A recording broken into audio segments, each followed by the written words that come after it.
In a workshop tucked away in a forgotten corner of time itself, there works a clockmaker. You cannot see his face clearly. The lamplight is too dim, too gentle.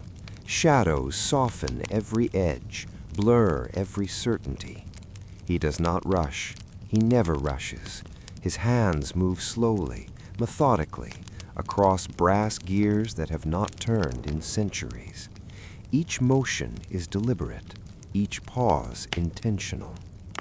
Tonight, he invites you into his workshop, not to learn, not to remember, but simply to listen to the whisper of time from an age before clocks learned to tick so loudly. Let us begin our nocturnal journey through the ancient art of measuring moments. Before there were clocks, there was only the sun, rising, setting, rising again. The ancient Egyptians watched the sun as one might watch a distant fire. They noticed how shadows grew long in the evening, how they shortened at midday, how they moved predictably, reliably, like a patient friend who never forgot to visit. Around 3,500 years before the Common Era, someone in Egypt, no one remembers who, placed a stick in the ground, a simple thing. Later it would be called a gnomon, from a Greek word meaning one who knows. The stick knew nothing, of course, but it cast a shadow, and that shadow moved. The Egyptians divided their day into 12 parts, not because 12 is sacred, but because it was practical. They could count 12 segments on their fingers, excluding the thumb. Simple, human, the way all good timekeeping begins. When night arrived and the sun abandoned them, they looked upward. 36 star groups crossed the sky. Decans, they were called, each one marking another portion of darkness. But stars move slowly, almost imperceptibly. You could watch them for hours and see almost nothing, just the gentle, inevitable turning of the cosmos. The clockmaker speaks softly about this, about watching things that move too slowly to notice. He finds this comforting. So should you. Water was another teacher. Unlike shadows, it flows at night. It does not need the sun. It needs only gravity and patience. Around 1,600 years before the Common Era, the Babylonians carved stone vessels with small holes near the bottom. They filled them with water and watched as it escaped. Drip, drip, drip. Each drop the same as the last. Each drop marking a moment that would never return. The clockmaker demonstrates this for you now, though you still cannot see him clearly. He pours water into a clay vessel.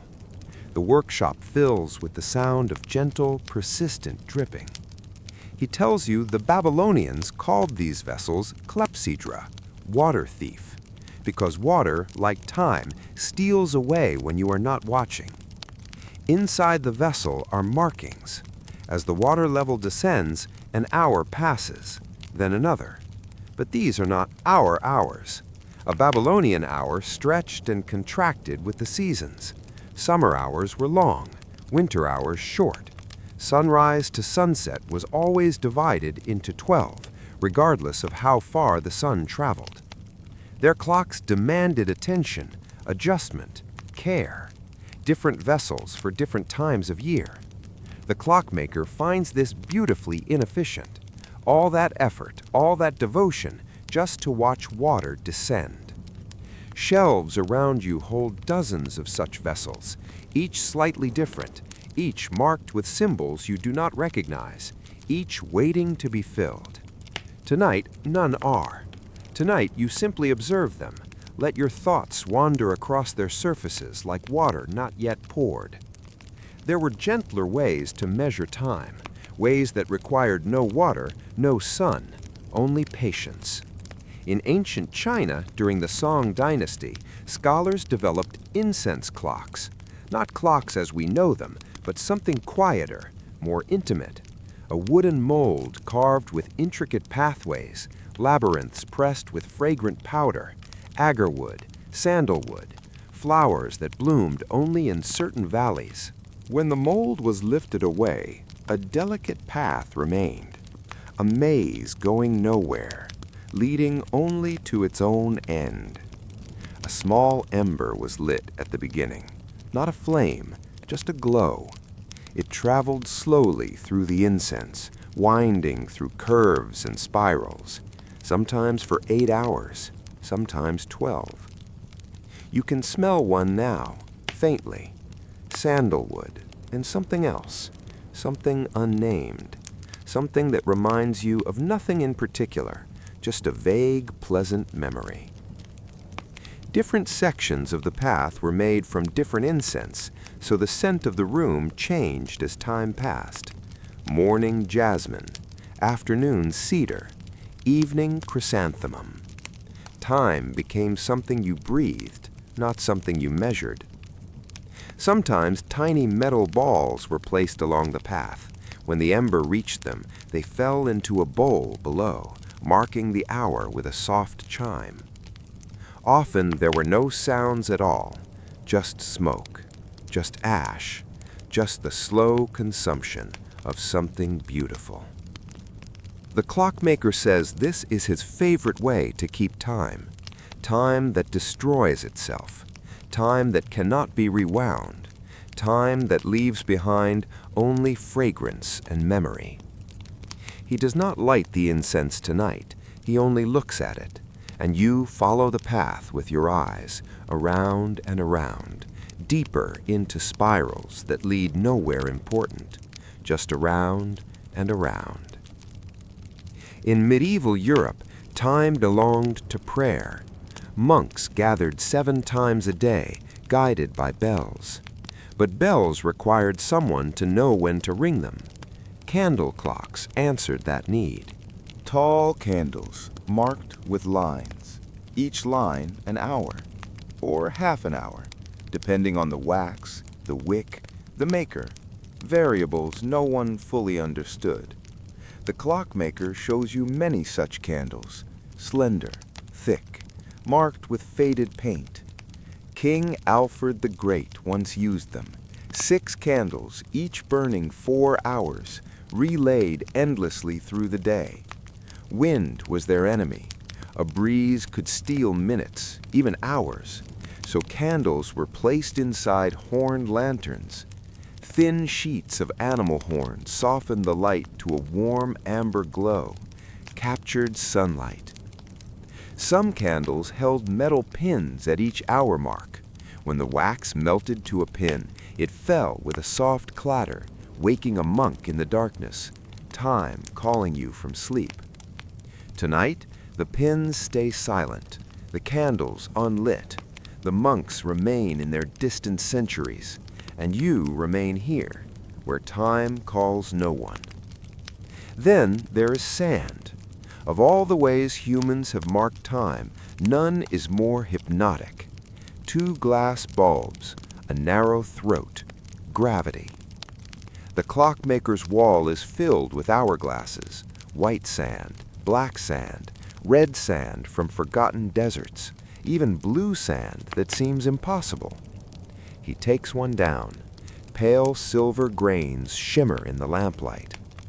Before turning it, he asks you to notice the sand itself, each grain separate, individual, yet together they flow like liquid, pouring, finding their level. Sailors trusted sand long before scholars did. A half-hourglass measured speed at sea, a rope unspooled, knots counted. Time became distance. Now the clockmaker turns the glass. The sand begins to fall, grain by grain, a silver thread connecting future to past.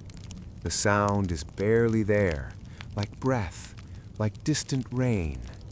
You watch the cone form below, perfect, symmetrical. No hand designed it. The upper chamber empties, the lower fills. These are not profound truths, they are simply true. When the last grain falls, the glass becomes still. He does not turn it again. He places it back among the others, finished, complete. Some wanted more than hours. They wanted the heavens. Astronomical clocks rose across Europe, telling not only time, but the movement of sun, moon, and planets. They showed eclipses, feast days, zodiac paths. Earth stood still at the center, because once we believed it did. Figures marched, skeletons rang bells, vanity admired itself. Not entertainment, but reminders. Time passes, death waits. The clockmaker traces diagrams of such machines, gears within gears, circles within circles, hundreds of teeth working together to mimic the sky. He picks up an astrolabe, brass, heavy, etched with stars. You would not know how to use it. That does not matter. Tonight, it is enough to hold the universe in your hands. Eventually, all complexity returns to simplicity. The clockmaker sits.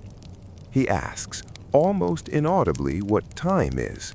Not how we measure it, but what it is. Chronos, the Greeks said, and kairos. One measured, one felt. These devices know only the first. They cannot tell you when to speak or when to wait, only that time is passing. Perhaps time is not a thing at all. Perhaps it is a continuing, a verb, something we do. The clockmaker stands by the window. Frosted glass hides the night.